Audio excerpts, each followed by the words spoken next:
Assalamualaikum warahmatullahi wabarakatuh.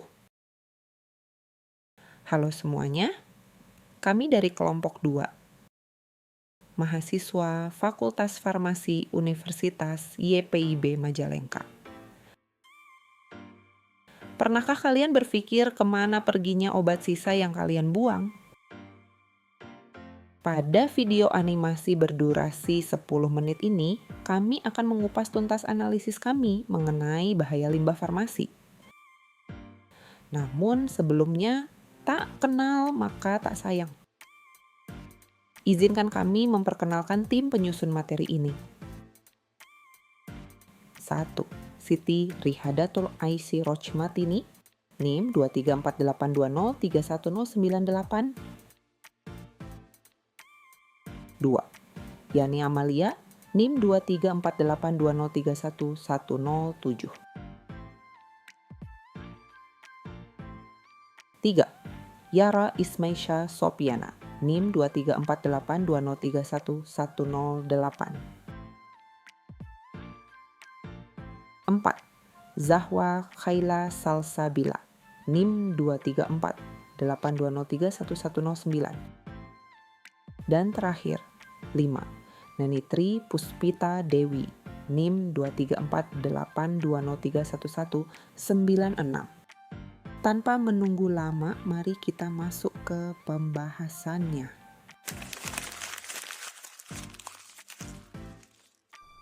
Teman-teman, tahu nggak? Dalam beberapa tahun terakhir, kasus pencemaran lingkungan ternyata banyak disumbang oleh sisa obat-obatan terapi yang dibuang sembarangan. Kita sering berpikir, cuma 1 butir pil, nggak masalah dong. Tapi bayangkan jika jutaan orang berpikir hal yang sama. Masalah ini kelihatannya sepele, tidak terlihat oleh mata langsung, tapi dampaknya sangat berbahaya jika tidak dikelola dengan benar. Sebenarnya, apa sih itu limbah farmasi?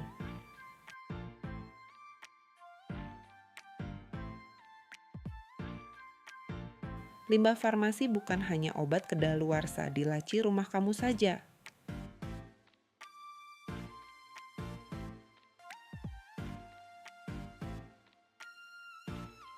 Ini mencakup limbah dari apotek, sisa operasional rumah sakit,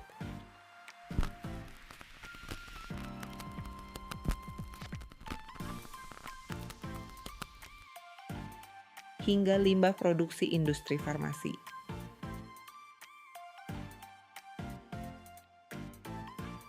Definisi lengkapnya adalah sisa obat, bahan kimia, dan produk kesehatan yang sudah tidak digunakan, rusak, atau kedaluarsa. Bentuknya beragam. Mulai dari antibiotik sisa, obat injeksi, hormon, obat sitotoksik atau obat kanker yang sangat keras, vaksin, cairan infus, sampai kosmetik dan suplemen vitamin yang sudah lewat tanggalnya. Sekarang kita masuk ke inti masalahnya. Mengapa ini berbahaya? Kita bagi jadi 3 kategori. Pertama, bahaya untuk lingkungan.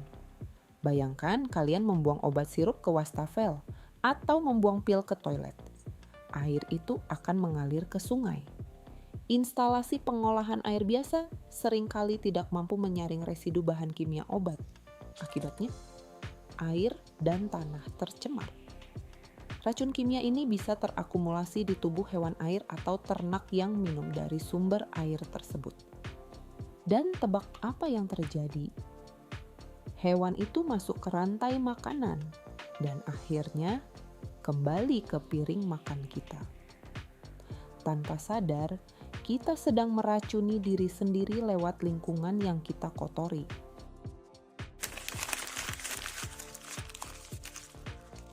Kedua, bahaya untuk makhluk hidup lain. dampak pada hewan sangat nyata.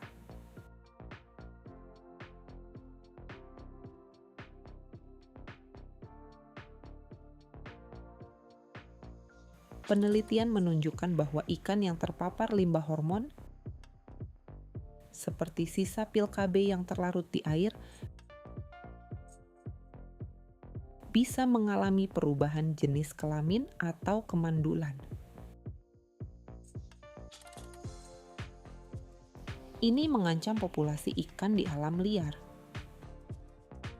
Tidak hanya hewan, tanaman pun terdampak. Tanaman bisa menyerap zat kimia farmasi tertentu dari tanah yang menghambat pertumbuhannya atau membuatnya beracun. Efek ini bukan hanya untuk hari ini, tapi merusak generasi biologis masa depan ekosistem kita.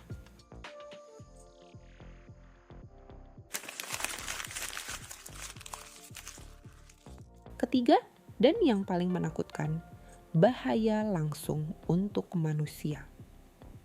Pernah mendengar antimicrobial resistance atau AMR? Ketika antibiotik dibuang sembarangan ke lingkungan, bakteri di alam akan belajar mengenali obat tersebut dan bermutasi menjadi kebal. Akibatnya, muncul superbug.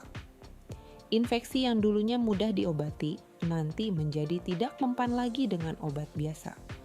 Selain itu, limbah obat keras seperti sitotoksik, obat kanker, jika terpapar ke kulit manusia bisa menyebabkan iritasi parah, gangguan hormon, hingga memicu kanker baru.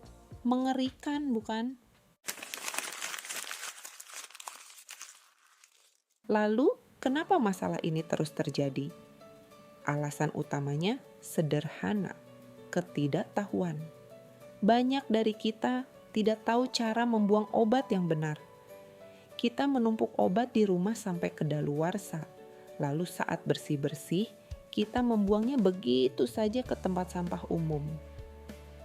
Ditambah lagi, belum adanya kebiasaan atau fasilitas yang memadai di masyarakat untuk mengembalikan obat sisa ke apotek, serta pengawasan limbah yang kadang masih lolos di beberapa fasilitas. Tapi jangan khawatir, kita bisa menjadi bagian dari solusi. Yuk, mulai dari diri sendiri dengan langkah sederhana. Pertama, jangan pernah membuang obat ke toilet atau selokan. Kedua, jika memungkinkan, kembalikan obat kedaluarsa ke puskesmas, rumah sakit, atau apotek yang menerima pengembalian limbah obat. Ketiga, jika harus membuang sendiri, rusak kemasannya. Potong strip obat, hancurkan tablet, campur dengan tanah atau ampas kopi, dan lepaskan label botol sirup sebelum dibuang. Ini penting untuk mencegah penyalahgunaan oleh pemulung obat ilegal. Dan ingat, kosmetik serta suplemen kadaluarsa juga harus diperlakukan sama. Kesimpulannya, limbah farmasi adalah ancaman nyata bagi bumi dan kesehatan kita. Namun, dengan kepedulian kecil, kita bisa mencegah bencana besar. Yuk, bareng-bareng selamatkan bumi dengan cara kelola obatmu dengan bijak. Ingat, bumi sehat, kita juga sehat. Terima kasih telah menyimak video dari kelompok 2. Wassalamualaikum warahmatullahi wabarakatuh.